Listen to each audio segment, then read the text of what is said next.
Hi, I'm going to read Jingle All The Way.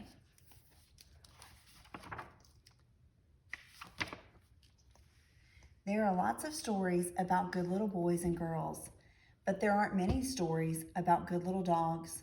But this is a story about Jingle, the husky pup. And Jingle was a good dog.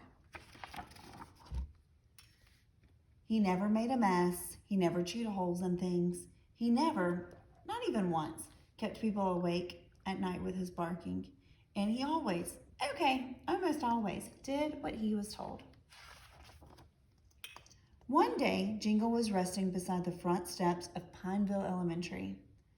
Suddenly, the school bell began clanging out loud, and the children who were inside ran outside. This made Jingle very happy.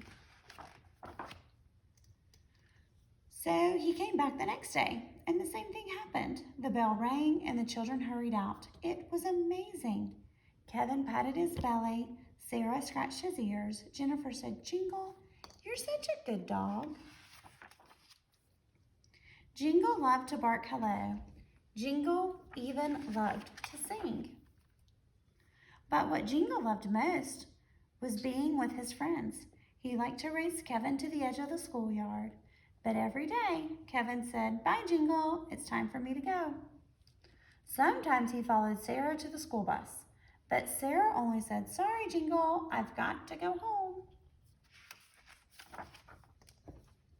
One snowy day, Jingle even dashed all the way to Jennifer's house. Jennifer laughed. "Silly dog, Jingle, you've got to go home."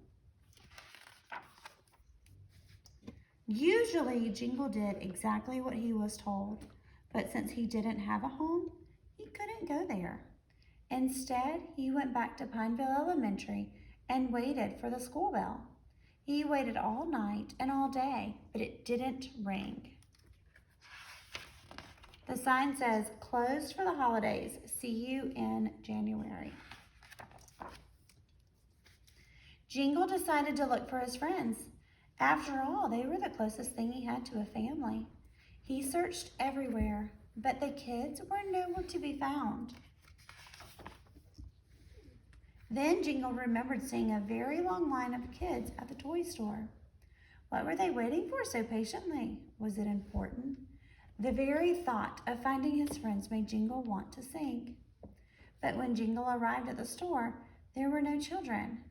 There was only a colorful storefront window and a whole lot of quiet.